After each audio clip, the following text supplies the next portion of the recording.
साथियों, अगर अभी तक आपने हमारे चैनल सोशल जंग को सब्सक्राइब नहीं किया है तो सब्सक्राइब जरूर करें और बेल आइकन दबाना ना भूलें ताकि हर लेटेस्ट धमाकेदार खबरों की अपडेट आप तक पहुंचाई जा सके।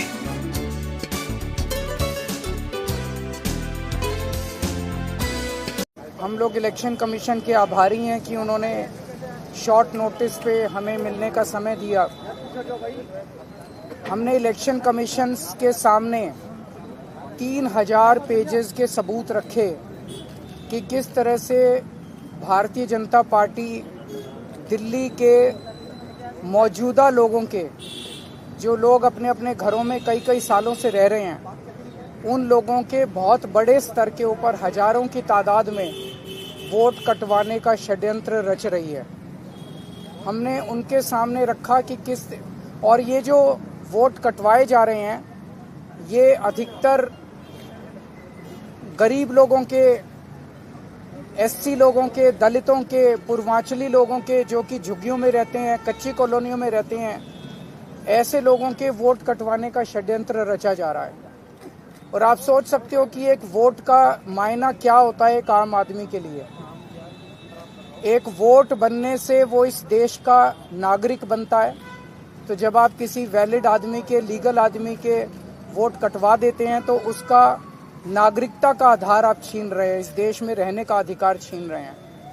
और इसके अलावा वोट के आधार पे बहुत सारे बेनिफिट्स उसको सरकार से मिल रहे हैं, उन सारे बेनिफिट्स से आप उनको वंचित कर देते हैं।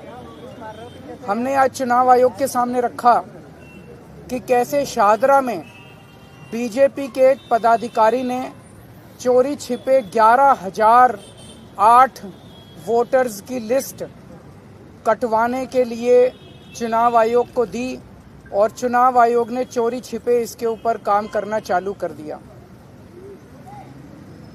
हमने उनके सामने रखा कि किस तरह से कई विधानसभाओं में, जनकपुरी में 24 बीजेपी के कार्यकर्ताओं ने 4,874 वोट काटने के लिए आवेदन किया है। तुगलकाबाद में 15 बीजेपी के वर्कर्स ने 2,435 वोट काटने के लिए आवेदन किया है। तुगलकाबाद के एक पोलिंग बूथ की तो कहानी बहुत ही अजीबोगरीब है। बूथ नंबर 117, इस बूथ पे 1337 टोटल वोट हैं। उन 1337 में से 554 वोट काटने के लिए 2 लोगों ने अप्लाई किया। 554 वोट, यानी कि एक ही बूथ के 40% वोट काटने के लिए आवेदन किया इन लोगों ने। पालम में 9 बीजेपी के कार्यकर्ताओं ने 1641 वोट काटने का आवेदन किया है। राजौरी गार्डन में 6 बीजेपी के कार्यकर्ताओं ने 571 वोट काटने का आवेदन किया है। हरिनगर में 4 बीजेपी के कार्यकर्ताओं ने 637 वोट काटने का आवेदन किया है।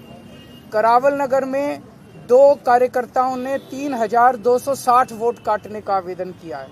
मुस्तफाबाद में एक ही व्यक्ति ने 534 वोट काटने का आवेदन किया है। हमारी मांग थी कि ये मास डिलीशन बंद किया जाए। अभी समरी रिवीजन चुनाव आयोग ने किया है, मास डिलीशन बंद किया जाए और जिन जिन लोगों ने इस किस्म के आवेदन किए हैं उनके खिलाफ एफआईआर दर्ज की जाए। चुनाव आयोग ने मोटे मोटे तौर पे 3-4 हमें आश्वासन दिए। एक तो ये कि कोई मास डिलीशन अब चुनाव के पहले नहीं किया जाएगा। दूसरा ये कि अगर कोई भी डिलीशन किया जाता है तो वो लिस्टों के आधार पे नहीं किया जाएगा।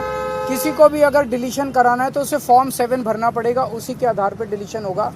और अगर चुनाव आयोग तय करता है कि कोई डिलीशन होना है तो उस पे पहले फील्ड इंक्वायरी होगी और फील्ड इंक्वायरी में बीएलओ जो है वो अपने साथ बाकी पार्टियों के पदाधिकारियों को, रिप्रेजेंटेटिव्स को भी साथ लेके जाएंगे।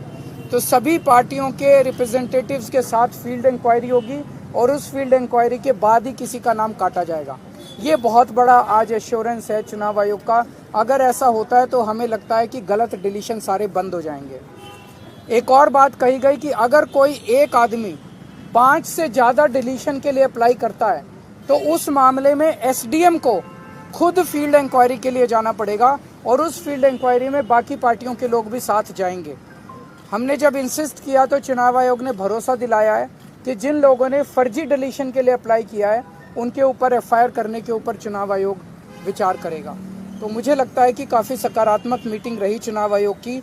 जो आज एश्योरेंसेस चुनाव आयोग ने दिए हैं, अगर ये सारे एश्योरेंसेस पूरे हो जाते हैं तो मैं समझता हूँ कि दिल्ली के लोगों को फिर मास डिलीशंस की जो एक चिंता है वो चिंता करने की जरूरत नहीं पड़ेगी। संज्ञान में खुद से लेके चुनाव आयोग करेंगे, आप लोग की तरफ से किया जाए? हमने सारा डेटा आज मैंने कहा 3000 पेजेस का डेटा हम देके आए हैं। सर आपने भी कोई नाम सुझाया है जिनके खिलाफ होनी चाहिए FIR? वो सारे जिन जिन लोगों का, एक तो शादरा के BLA बीजेपी का जो BLA उसके खिलाफ होनी चाहिए, और दूसरा जिन जिन लोगों ने जिन जिन विधानसभाओं में गलत डिलीशन के लिए दिए वो सब नाम हम देके आए हैं। सुप्रीम कोर्ट में जो जाने वाले हैं शरद पवार, ये दिल्ली वाला मसला भी आप उसमें सुप्रीम कोर्ट में ऐड करेंगे? किसमें? ये डिलीशन वाला जो मुद्दा है शरद पवार सुप्रीम कोर्ट कल जो बातचीत हुई थी सुप्रीम कोर्ट में जाया जाएगा, पूरा मामला महाराष्ट्र में जो हुआ वो उसमें ये वाला इंक्लूड है, ये नहीं। सर आज आपने फिर से क्लियर किया कि दिल्ली में गठबंधन नहीं होगा, थोड़ा इसको बोल दो।